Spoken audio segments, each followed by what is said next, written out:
क्या बात है मम्मी जी, कोई काम हो तो मुझे बता दीजिए।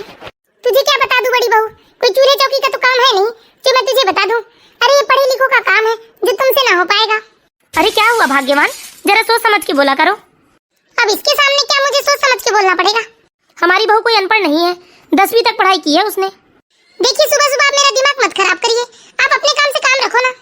तुम्हें तो कोई नहीं समझा सकता। क्या हुआ मम्मी जी, आप मुझे आवाज लगा रहे थे? हाँ संगीता बहू, कहिए ना मम्मी जी, क्या काम था? अब तुम खड़ी क्या हो, जाकर अपना काम करो। जी मम्मी जी। हाँ संगीता, वो कुछ रुपए हैं बेटा, उसे जाकर आज बैंक में जमा कराना। जी मम्मी जी। अरे मैं बड़ी खुशकिस्मत हूँ जो तुम जैसी पढ़ी लिखी चतुर बहू आई है हमारे घर, वरना एक ये बड़ी बहू है शोभा, बस चूल्हे चौकी के अलावा इसे कोई काम काज तो आता नहीं। गंवार कहीं की। अरे भगवान ही जाने मेरी बुद्धि भ्रष्ट हो गई थी क्या, जो इसे मैंने अपने घर की बहू बनाने के लिए हामी भर दी थी। ठीक है ना मम्मी जी, आप इतना परेशान क्यों होते हो? मैं तो बस ईश्वर का धन्यवाद करती हूँ जो दूसरी बहू भी ये शोभा की तरह नहीं आई, नहीं तो पता नहीं क्या हो जाता हमारा। ठीक है मम्मी जी, मैं अभी तैयार होकर आती हूँ, रुपए दे दीजिए आप मुझे। ये लो बेटा। ठीक है मम्मी जी, अभी मैं जाकर इसे जमा कर दूंगी। पुष्पा, अरे आइए बड़ी जीजी, बड़े दिनों बाद आई हो। और कैसी है जीजी? सब बढ़िया है पुष्पा, और तुम बताओ, तुम्हारे घर में सब बढ़िया है? अरे नमस्ते बड़ी मम्मी, आप कब आए? खुश रहो बहू, बस अभी अभी आई हूँ। तुम कहीं जा रही हो क्या? हाँ बड़ी मम्मी, मैं बैंक जा रही हूँ रुपए जमा करने, मैं अभी वापस आकर मिलती हूँ आपसे। ठीक है बहू। और बड़ी बहू कहाँ गई पुष्पा? अरे वो कहाँ जाएगी दीदी, वही रसोई में लगी होगी। अरे बड़े धीरे धीरे काम काज करती है वो, उसे तो रसोई से ही फुर्सत नहीं मिलती दिन भर, ना जाने ये रसोई में ऐसा क्या बनाती है। तो और क्या बताऊं जीजी, इसकी वजह से तो ना मैं बड़ी परेशानी रहती हूँ, किसी चीज में फुर्ती नहीं है, चतुराई नहीं है, बस जहाँ खड़ी है सो खड़ी है, कहीं बैठी है तो बैठी है, कोई काम अपने मन का नहीं कर सकती है। प्रणाम बड़ी मम्मी। खुश रहो बेटा, इतने जल्दी तुमने चाय भी बना ली? जी बड़ी मम्मी, मैंने आपकी आवाज सुन ली थी, इसलिए मैंने जल्दी से चाय चढ़ा दिया। सच कहूँ पुष्पा, शोभा को देख करना न जाने मेरा मन क्यों इतना प्रफुल्लित हो जाता है। और कितना मधुर बोलती है ये शोभा, इसकी आवाज तो आहा हा, बिल्कुल संगीत की तरह लगती है मुझे। अब यहाँ खड़ी रह के अपनी तारीफ ही सुनती रहोगी या जाकर कोई काम काज भी करोगी? जी मम्मी जी। ये क्या बात हुई पुष्पा, तुम अपनी बड़ी बहू के साथ ऐसा व्यवहार क्यों करती हो? अरे तुम बड़ी नसीब वाली हो जितनी गऊ जैसी बहू मिली है, वरना आजकल की बहू है। अरे कुछ दिन साथ रह के देखिए जीजी, ये जो आप मधुरता और सुंदरता की बात कर रहे हो ना, आपको इससे चिढ़ होने लगेगी। अरे बड़े धीरे धीरे काम करती है। अरे काम का क्या है पुष्पा, लेकिन ये देख बेचारी का व्यवहार कितना अच्छा है, तू उसे कुछ भी बोल देती है लेकिन वो कभी तुझे पलटकर जवाब नहीं देती है।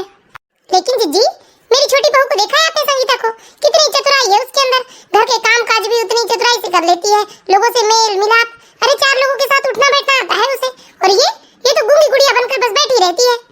लेकिन ये बात भी तो है पुष्पा, तुमने कभी अपनी बड़ी बहू को रसोई के अलावा और कोई जिम्मेदारी दी ही नहीं ना। लेकिन जीजी, उसमें ऐसे गुण भी तो होना चाहिए कि मैं उसमें इतनी बड़ी जिम्मेदारी सौंप सकूं। अरे जब तक तुम उसे जिम्मेदारी दोगी नहीं, बेचारी उसे कैसे संभालेगी? जरा एक बार उसे जिम्मेदारी तो देकर देखो उसके हाथ में। अरे गुण भी तो होना चाहिए जीजी, अब इसे क्या दूंगी, मैंने तो अपनी चाबी छोटी बहू के हाथ में दे दिया है और मैं बड़ी संतुष्ट हूँ, बहुत अच्छे से वो ये सारी जिम्मेदारियां निभा रही है। आप तो जानती हो ना जीजी, मेरे बेटों के पास इतनी फुर्सत होती नहीं, बेचारे दुकानदारी में कितने व्यस्त रहते हैं वो, और ये बैंक में पैसे लेकर जाना, जमा करना, निकालना, ये सारी जिम्मेदारी मेरी भी छोटी बहू संगीता ही निभाती है और बहुत अच्छे से निभा रही है जीजी वो। एक बात और कहूँ तुझसे पुष्पा में? हाँ जीजी कहिए ना। अरे जब से बड़ी बहू आई है, बेचारी के हाथों में ना मैंने कभी सोने के कंगन देखे, न उसके कानों में सोने के झुमके देखे, और वहीं छोटी बहू जब देखो तब भारी भारी झुमके पहन लेती है, सोने के बड़े बड़े कंगन पहन लेती है। अरे वो तो सोने चांदी से ही लदे रहती है। तुम्हें ऐसा नहीं करना चाहिए पुष्पा, ये तो सरासर भेदभाव है। आपको लगता है जीजी ये बड़ी बहू सोने चांदी संभाल सकती है? और रही मेरी छोटी बहू की बात, अरे वो जिम्मेदारी से कभी पहनती है, कभी जिम्मेदारी से उतार कर रख देती है। और दूसरी बात जीजी, आपसे क्या छुपाना, आप तो जानती ही हो ना कि संगीता के मायके वाले बड़े पैसे वाले लोग हैं, और साथ ही वो अपनी बेटी को समय समय पर सोने चांदी के गहने बनवा कर देते रहते हैं। अब आप ही बताइए, ऐसे में मैं क्या उसे सोना चांदी पहनने के लिए मना करूंगी? और दूसरी तरफ ये शोभा के मायके में है ही क्या जीजी, और ये बड़ी बहू नहीं भी पहनेगी ना तो इसे कोई फर्क पड़ने वाला नहीं है, और कभी उसके मायके वाले भी देख लेना नकली गहने में तो उन्हें भी फर्क नहीं पड़ेगा। अरे तो तुम्हारे घर कौन से पैसे कौड़ी की कोई कमी है? मेरे देवर जी ने इतना कुछ बनाया है, और साथ ही बेटे भी तो कितनी मेहनत कर रहे हैं ना, पैसे की कोई कमी है क्या? अरे यहीं से बनवा दो ना उसे छोटे छोटे से गहने कि वो घर में उन्हीं गहनों को पहने सोने के। और तुझे नहीं बनवाना है तो मत बनवा, लेकिन कम से कम उसके मायके से जो कुछ आया होगा थोड़ा बहुत वही उसको डेली पहनने के लिए दे दिया करो। अच्छा लगता है क्या ऐसी बहू घर में नकली जेवर पहन के घूमते रहती है और वहीं दूसरी बहू जब देखो तब सोने चांदी से लग जाती है। अरे ज्यादा कुछ नहीं भी पहनाना है घर में तो मत बनवाओ, पर कम से कम एक मंगलसूत्र तो दे दो कि घर में सोने के मंगलसूत्र पहन कर रहे वो।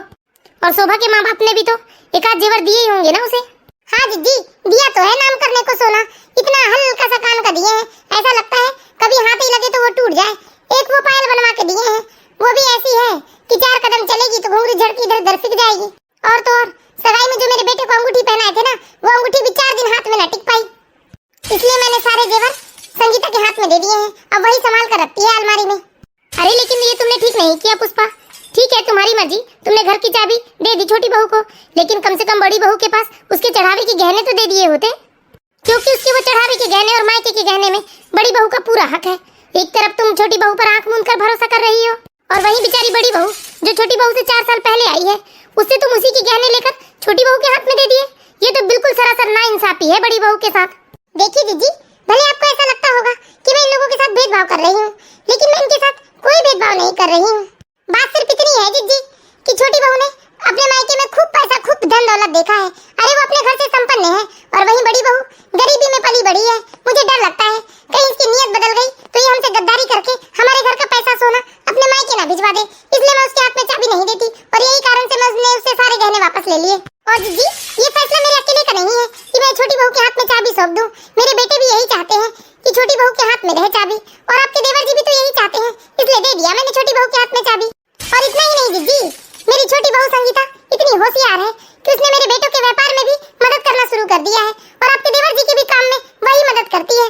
अरे हिसाब किताब में तो मेरे बेटों को पीछे छोड़ देती है, इतनी होशियार है मेरी छोटी बहू। ठीक है, लेकिन मैं तो तुमसे कहना चाहूंगी पुष्पा कि तुमने पूरी जिम्मेदारी छोटी बहू के हाथ में सौंपकर कुछ ठीक नहीं किया। पता नहीं क्यों मुझे बहुत बुरा लग रहा है ये सब सुनकर देखकर। और एक और बात है पुष्पा, मानती हूँ छोटी बहू का मायका बहुत संपन्न है, बहुत पैसे वाले लोग हैं, लेकिन इसका मतलब ये नहीं कि उस पर आंख मूंद कर विश्वास किया जाए। चलो आंख मूंद कर विश्वास किया ठीक है, लेकिन कल की आई छोटी बहू के हाथ में तुमने अलमारी की चाबी सौंप दी और बेचारी बड़ी बहू जितने सालों से है तुम्हारे साथ, क्या उसने कोई विश्वास नहीं बनाया जो तुमने उसे सिर्फ रसोई तक सीमित रखा है? मैं तो कहती हूँ पुष्पा इतना भेदभाव अच्छा नहीं है। अरे एक बार कोशिश तो करो बड़ी बहू के हाथ में कुछ जिम्मेदारियां देकर। और एक बात याद रखना पुष्पा, मैंने तुमसे ज्यादा दुनियादारी देखी है, कल को तुम्हारे घर यही कलेश का कारण बनेगा। वो तो ईश्वर का धन्यवाद करो जो बड़ी बहू इतनी विनम्र स्वभाव की है, जो चुपचाप ये सब बर्दाश्त कर रही है, वरना कोई दूसरी लड़की हो ना तो ये सब बिल्कुल भी बर्दाश्त ना कर पाए। अरे उदाहरण के लिए मान लो बड़ी बहू की जगह आज छोटी बहू के साथ ऐसा होता ना तो वो तो 4 दिन में तुम्हारी अकल ठिकाने लगा देती। अब ऐसा है जीजी, आप मेरी बातों का बुरा मत मानना, लेकिन आपका एक ही बेटा है ना, आपके घर एक ही बहू है, इसलिए आप ये सारी बातें नहीं समझेंगी। संगीता आ गई। अरे माफ कीजिए मम्मी जी, मुझे आज थोड़ी देर हो गई। लेकिन क्यों देर हो गई? वो बड़ी मम्मी जी की आँख की ड्रॉप लेना था ना मुझे, तो वो थोड़ी दूर तक जाना पड़ा मुझे, बैंक से काफी आगे है ना वो मेडिकल, और मैंने सोचा इतनी दूर आ ही गई हूँ तो 2-4 सब्जियां भी खरीद लेती हूँ, वरना पापा जी को शाम को परेशान होना पड़ेगा, इसलिए मैं कुछ सब्जियां भी ले आई हूँ। देखना जीजी आपने कितनी होशियार है मेरी छोटी बहू, अरे चारों तरफ उसका दिमाग चलता है। हाँ पुष्पा, शायद मैं जो देख रही हूँ तुम वो नहीं देख पा रही हो। शोभा एक गिलास पानी ले आओ, बेचारी धूप से आई है इतने दूर से। अरे रहने दीजिए ना मम्मी जी, क्यों दीदी को परेशान करते हो आप, मैं खुद ही ले लेती हूँ। देखा ना जीजी सबकी कितनी चिंता होती है इसे। अब आप ही बताइए ना जीजी, ऐसी गुणवान बहू पर कैसे मैं आंख मूंद कर विश्वास ना करूं। चल ठीक है पुष्पा, चलती हूँ मैं। देख अपना ख्याल रखना, हो सके तो थोड़ा ध्यान बड़ी बहू पर भी देना और थोड़ा विश्वास भी जताना उस पर। मुझे तो लगता है कि जीजी को जलन होती है मेरी छोटी बहू से, इसलिए ऐसा बोल रही थी। दीदी नाश्ता तैयार हो गया क्या? हाँ संगीता लगभग तैयार ही समझो, तुम चाय चढ़ा दो ना, मैं 2-4 पराठे और सेक लेती हूँ। अरे संगीता तुम ही रसोई में क्या कर रही हो? वो मम्मी जी दीदी ने अभी तक नाश्ता नहीं बनाया था ना, तो मैंने सोचा मैं ही नाश्ता बना देती हूँ। अरे तुझे कितने बार कहा है बेटा, तू ये चूल्हा चौकी के लिए नहीं बनी है। तू चल मेरे साथ, मुझे कुछ गहने निकाल कर दे और साथ में दुकान का हिसाब किताब भी करना है, इसलिए बैंक जाकर तू 5 लाख रुपए निकाल कर ले आ। लेकिन मम्मी जी गहने की जरूरत क्यों पड़ गई आपको? अरे आज तेरी सविता आंटी के यहाँ सुहागले की पूजा है ना, उसी में जाना है मुझे, और चूल्हा चौकी के लिए ये है ना गवाह शोभा, ये सामान लेगी सब। तू चल मेरे साथ, मत आया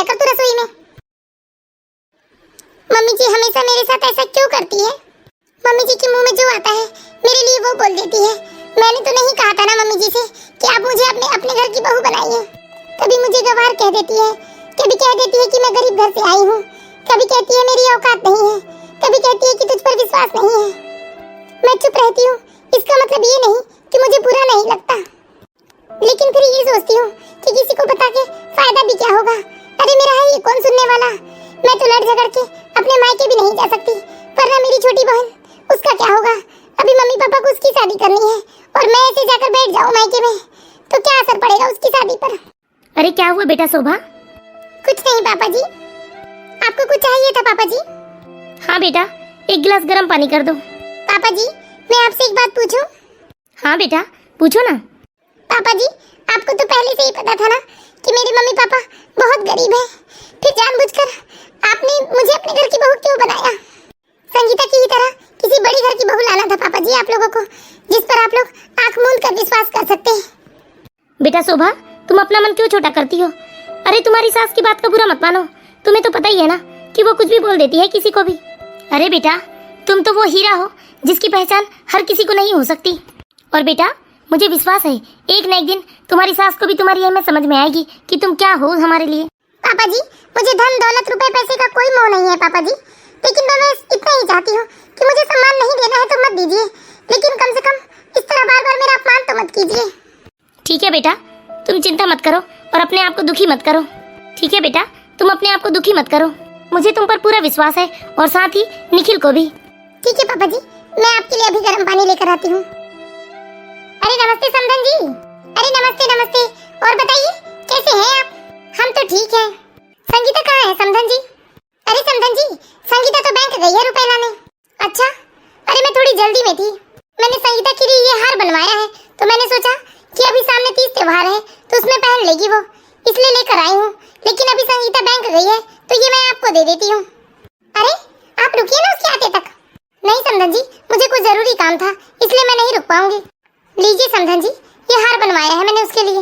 अरे बाप रे, इतना महंगा हार बनवाने की क्या जरूरत थी समधन जी? अरे कैसी जरूरत नहीं थी समधन जी, संगीता हमारी एक ही तो लाडली बेटी है ना। अरे समधन जी, लेकिन उसकी भाभी भी तो है, इस तरह आप बार बार संगीता को ऐसे गहने जेवर देंगे तो कल को उसकी भाभी को भी तो बुरा लगने लगेगा ना।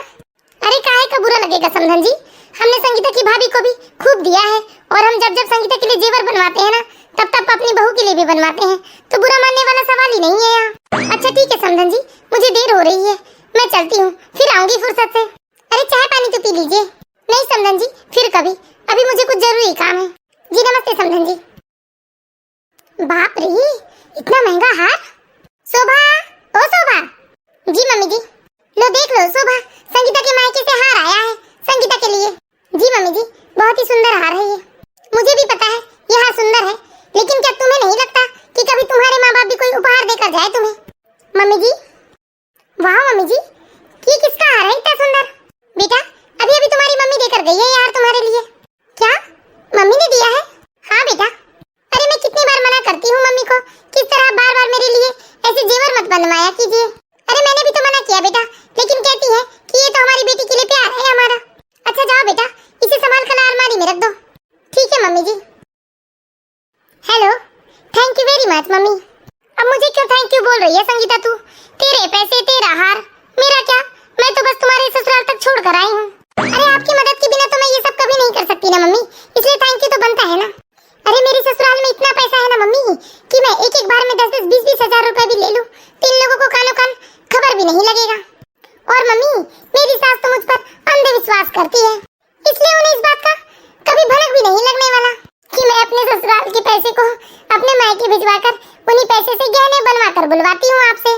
क्या संगीता ऐसा करती है? ठीक है मम्मी, रखती हूँ मैं। मुझे ऐसा लगा जैसे कमरे में कोई था।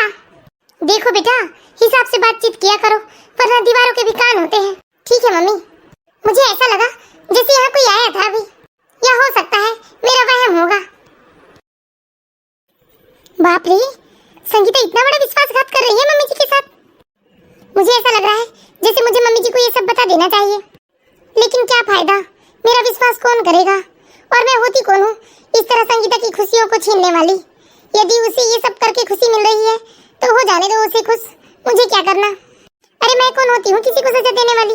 अगर संगीता किसी के साथ गलत कर रही है या किसी का विश्वास तोड़ रही है तो ऊपर वाले हैं ना इंसाफ करने को, वो जरूर संगीता को सजा देंगे एक ना एक दिन। अरे क्या हुआ शोभा, किसी कौन सी सजा देने की बात कर रही हो तुम? कुछ नहीं जी। शोभा, क्या तुम्हें किसी चीज की जरूरत नहीं है? क्यों जी? अरे कितने दिन हो गए तुमने मुझसे कोई चीज बुलवाया नहीं है, क्या तुम्हें किसी चीज की कोई जरूरत नहीं पड़ती यहाँ? क्या अलग से जरूरत पड़ेगी जी, जरूरत का सारा सामान तो है ना घर पर। जैसे नई साड़ियाँ, चूड़ी, बिंदी, सजने संवरने का सामान। उधर निखिल को देखो, वो कितना ले लेकर आता है संगीता के लिए, और एक तुम हो जो मुझसे कोई चीज बुलवाती ही नहीं हो। नहीं जी, मुझे अभी किसी चीज की कोई जरूरत नहीं है। अच्छा ठीक है, मैं ही अपनी तरफ से कुछ ले आऊंगा तुम्हारे लिए। ठीक है जी। मम्मी जी, मेरी मम्मी की थोड़ी तबीयत ठीक नहीं है, उन्होंने मुझे फोन किया था, मैं अभी अपनी मायके से हुआती हूँ। हाँ संगीता बहू, तुम आराम से जाओ ना। अरे एक ही शहर में मायका और ससुराल होने का कुछ तो फायदा होना चाहिए। जाओ तुम आराम से, शाम तक आना। ठीक है mummy ji, thank you very much. बस मैं मिलकर आती हूँ। अरे तू इतना चिंता क्यों करता है बेटा, मैंने तेरी बहन को फोन कर दिया है, वो आती ही होगी। तेरी सारी समस्या तेरी बहन सुलझा देगी। बंटी, मैंने तुझे कितनी बार समझाया है कि तू डायरेक्ट मेरे ससुराल में फोन करके मुझे किसी रुपए पैसे के विषय में बातचीत मत किया कर। मत डांट बेटा इसे, ये तो पहले से ही परेशान है। अरे मम्मी, इसके जीएजी भी थे कमरे में और स्पीकर पे था फोन। वो तो अच्छा हुआ कि मैं इसकी एक ही बात को सुनकर समझ गई और नेटवर्क का बहाना करके फोन काट दिया। अगर इन्होंने सुन लिया होता तो। यार दीदी, मैं बहुत परेशानी में हूँ, प्लीज मेरी मदद करो आप। अरे मदद तो मैं तेरी हर बार ही करती हूँ ना, इस बार की क्या बात है। लेकिन देखिए मम्मी, आजकल ना मुझे डर लगने लगा है। उस दिन भी जब मैं आपसे बात कर रही थी ना, तो मुझे ऐसा लगा जैसे कमरे में कोई आया था। अगर मेरे ससुराल वालों को कभी भनक भी लग गई ना कि मैं इस तरह से ससुराल के पैसे को अपने मायके में उड़ाती हूँ, तो मेरे हाथ से सारा राजपाट छिन जाएगा। और अभी भी मैं आपकी बीमारी का बहाना करके आई हूँ। मम्मी जल्दी बता बंटी, क्या बात है, तुझे कितने रुपए चाहिए? दीदी, मुझे 10 लाख रुपए चाहिए। क्या? तुझे 10 लाख रुपए चाहिए? हाँ दीदी, और आप चिंता ना करें दीदी, बस एक ही हफ्ते की बात है। जैसे मेरी पेमेंट हो जाएगी ना, मैं आपको पैसे वापस कर दूंगा। मेरे पैसे सरकारी काम में फंसे हुए हैं।